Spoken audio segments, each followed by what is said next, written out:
All council members are in attendance on Zoom except Jim Wozniak, who is on vacation. All righty.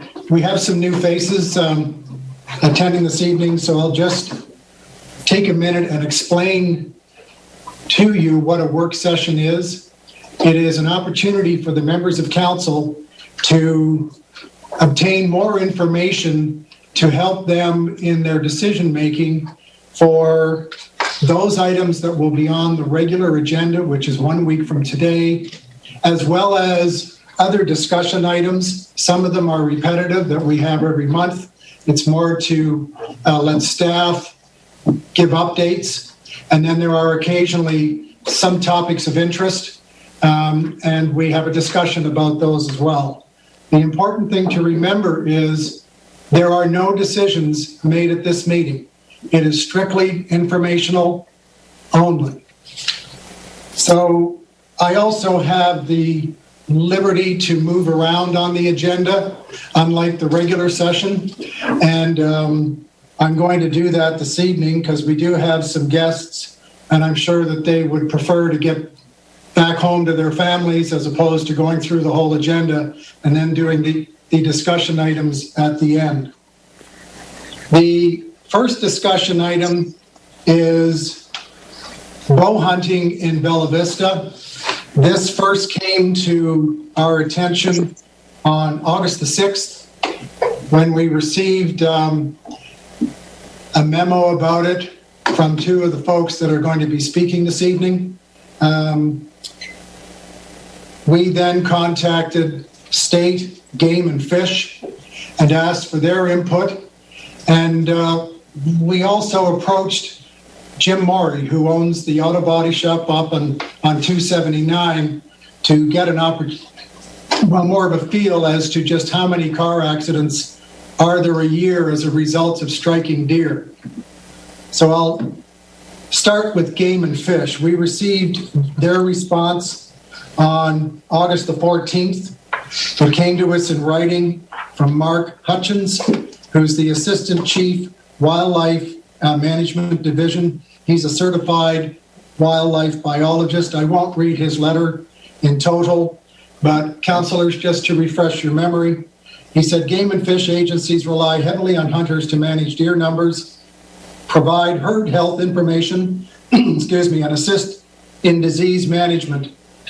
The reality is here in Arkansas and in many states, the large carnivore populations no longer exist that once played a role in keeping populations in balance. He ends it by saying, we would voice loud support for the continued allowance of hunting in your community and in all communities in Northwest Arkansas. We then heard from Mr. Morey. He receives about 100 cars a year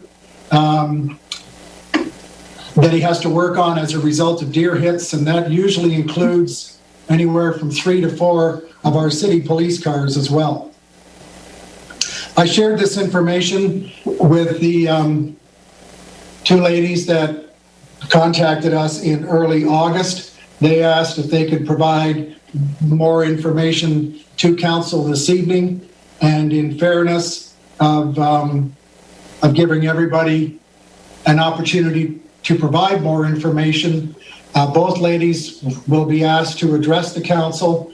As usual, they will have 3 minutes each, and Mr. Jertson is going to time them. So, Deneen, I'd like to start with you. Are you ready to go? I am. Can you hear me? We can, and the floor Okay. is. And the floor I is. just have one question. I'm sorry. Yes, go ahead. The Game and Fish, before they sent that letter, did they see my proposal, or was it just in response to a question from the mayor? No, that was prior to receiving your comments. That was before. They haven't seen your comments. Okay, so I'm under the assumption that everybody's read the proposal and know that I've resolved the issues of the deer management, correct? Everybody should have received it. Yes, it was sent out in their packet, Deneen. I'm really nervous, so I'm just going to read from something I wrote. Sure. Okay, we'll start the timing now. Go ahead. My name is Deneen Mishu. I'm a Bella Vista resident. Myself and others come before our esteemed mayor, city council, and others today to ask that you please really look at our proposal before rejecting it out of hand. Check into the options listed in the proposal and really think about the possibilities and not just rely on what people say is or is not possible. Try to see how forward-thinking and beneficial this could be for Bella Vista. Our proposal sent out last week is about banning all types of hunting only in the city limits. And to adopt a proven and federally funded deer management program to control disease. Chronic wasting disease is prevalent here in Northwest Arkansas, and the population increase. These programs work hand in hand with all parties, federal, state, hunting clubs, landowners, and hunters.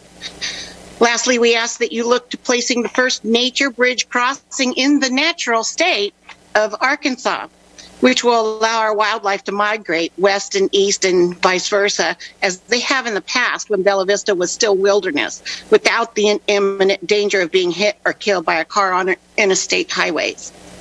We ask that the ban on hunting only within the city limits apply to all hunting tools, all types of traps, and the bow and arrow hunting.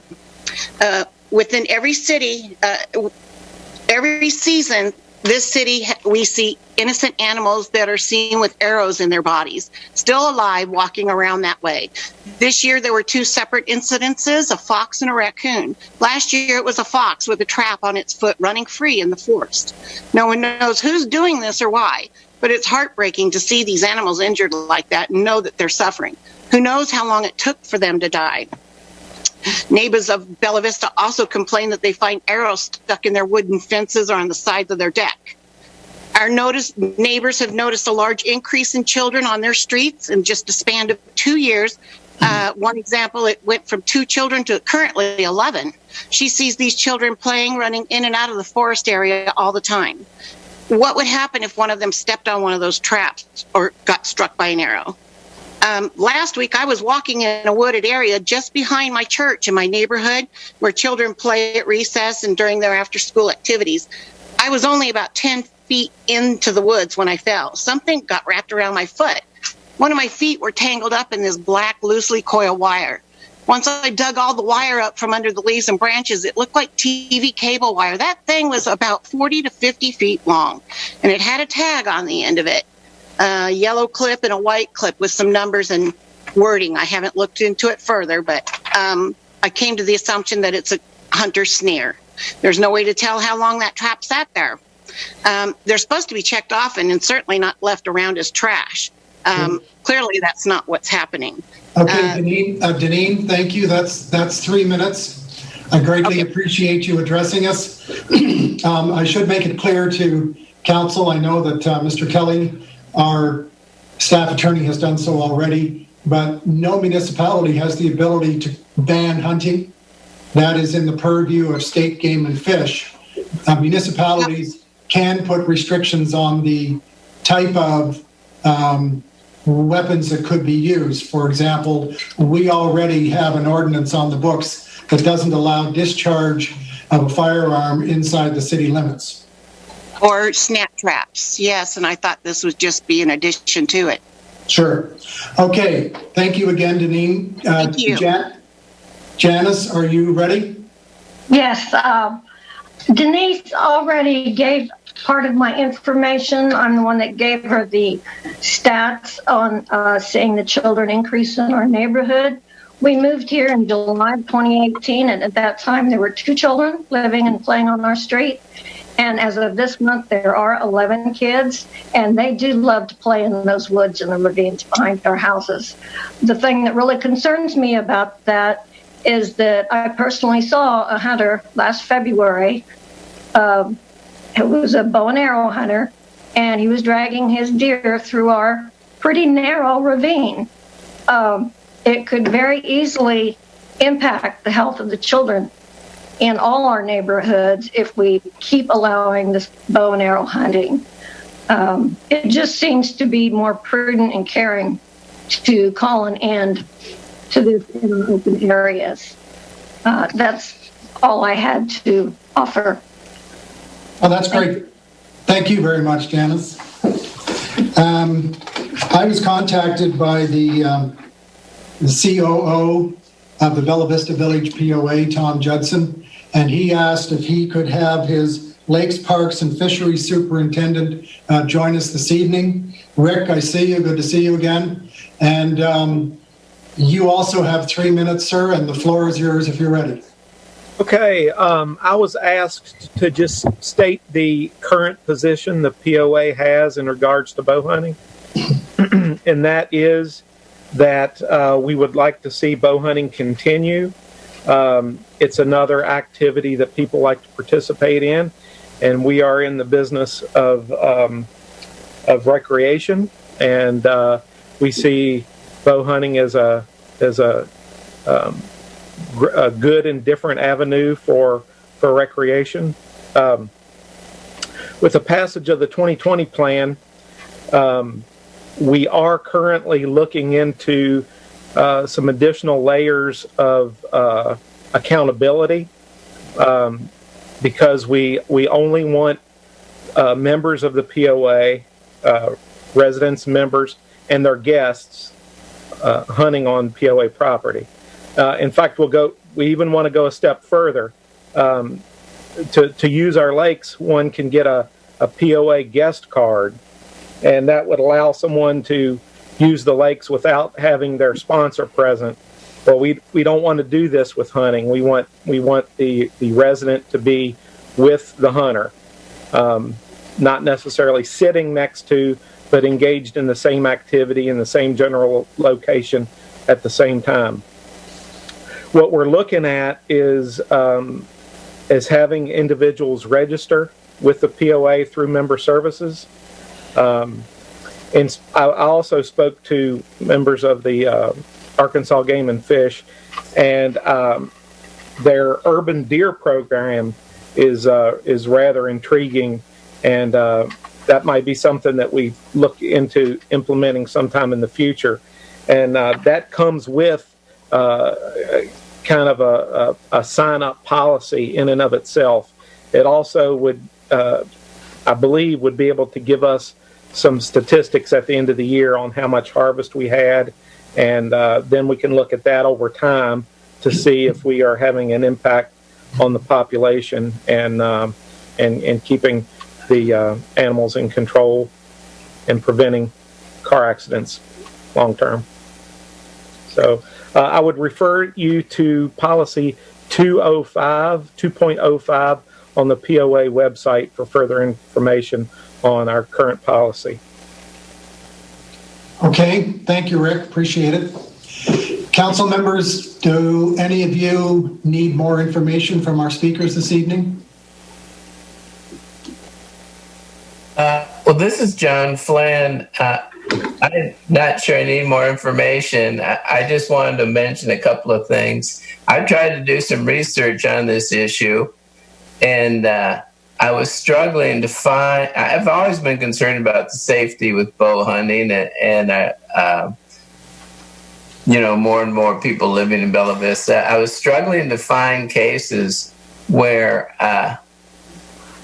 there were fatalities with bow hunting. And I did find in the U.S. and Canada, every year, about 75 people are killed in hunting accidents. And of course, that's virtually all from firearms. But the other statistic I found quite interesting is every year in the U.S. and Canada, 175 to 200 people are killed driving their automobile and having an accident with a deer. That surprised me that was such a high number. And I think that's not something most people... So, point is, I'm concerned about the safety, but I think the argument for thinning the herd is very strong because, of course, there's tons of accidents between autos and deers, but I think people would be surprised to know that a couple hundred people a year are killed in those accidents. So that's a safety risk on that side also. Okay. I just wanted to add that fact. Thank you. Is there anybody else interested in speaking? Steve? Just one more point that hasn't been mentioned. I know a number of bow hunters some of them who live in Bella Vista, who harvest deer by bow to nourish their families. It's one of the cleanest sources of protein you can find.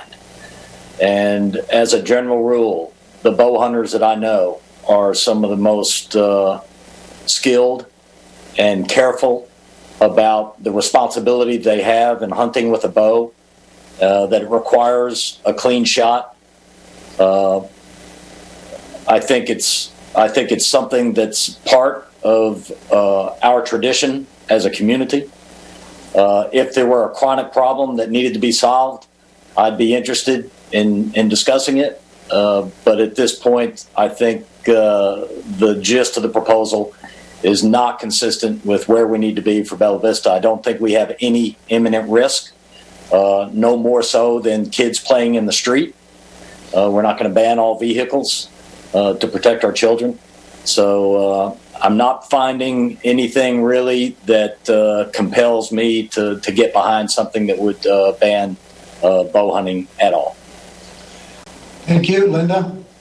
Yes, I think we all got emails today from a variety of people that said being able to bow hunt was integrally part of their moving to Bella Vista. And I also had an individual phone call with a gentleman who was looking to buy a land parcel within the city outside the POA, and he indicated he would not want to go through with that purchase if bow hunting were restricted. But since our attorney has advised us that we can't do that anyway, it's kind of a moot discussion, I believe. Thank you. Anybody else? No, I would just like to say, of all the topics, that's come before us since I've been on the council for the last 4 years, I think this one has elicited the highest response rate from, people that are really highly opposed. Deneen and Janice, I appreciate your concern and your position, but and I'm not to say, in between now and whenever the period may be, because there is not actually a proposed ordinance or resolution or anything before us right now to consider or to vote on. It's just a conversation to see if there would be any interest in doing that, moving forward. But I didn't receive one other response that was in favor of, like you said, we can't ban hunting per se, but eliminating the discharge of a bow and arrow in Bella Vista. There are a lot of people that have a very strong opinion on this, and they certainly would like to keep that privilege and not have that taken from them. And there are a lot of benefits from managing deer population, not just here but across the state. And if the population grows too large, I said there are a lot of adverse effects to deer, in the form of different diseases that could emanate in a painful, slow death as well. And there's a probability when those deer move around that they could spread that to other portions of Arkansas.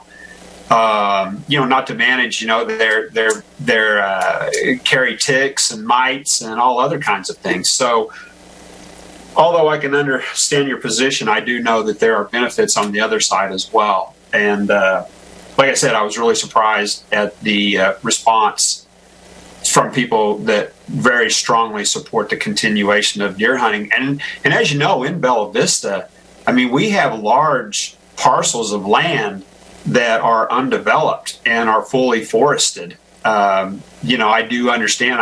What are the rules? It's you can't bow hunt within 50 yards of a house or a trail. Is that right? Is that what it is? Rick, do you want to? Rick, can you answer that question for us? 50 yards, 50 feet. I get it's yards. Surely it's yards. Yards. Yeah. It's 50 yards from any trail or any amenity. Any improvement, any amenity, any structure, any trail, any improvement. Okay, fair enough. Thank you. Yeah, and we have 3 and 4 acre lots in Bella Vista. Linda, the gentleman you referred to, I spoke to him today as well. His parcel's 13 acres. And we have other parcels that are pretty large as well. So, I mean, they're really kind of fit for hunting. So, anyway, that would just be my feedback at this point. Okay, thank you. Any other council members? Mayor, may I have 1 second to say one last thing? Very quickly, please, Dan. Okay, I understand all the hunters called in, and they're a big community, and they were rallying up their support. If I had known, I would have done the same, and I can do that at the public meeting coming up in the next week. I can have half the community in here fighting. I mean, it's not fair to say, oh, all these people called in, because I didn't know I needed to bring all the support verbally behind me. But please believe there are a lot of people in that do want this gone, especially those traps. Okay, thank you. The traps have been banned.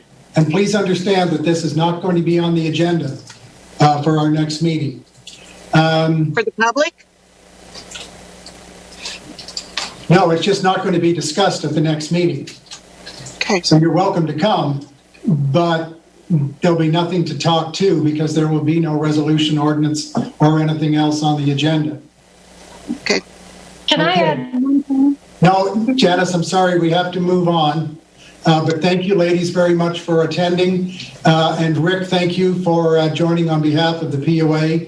You are, of course, invited to stay online if you wish. However, you might find it a bit grueling at times. Well, the wife thanks you for getting to this first so that she can have me for the rest of the night. Thank you. Good night. Thank you. Thank you, Rick.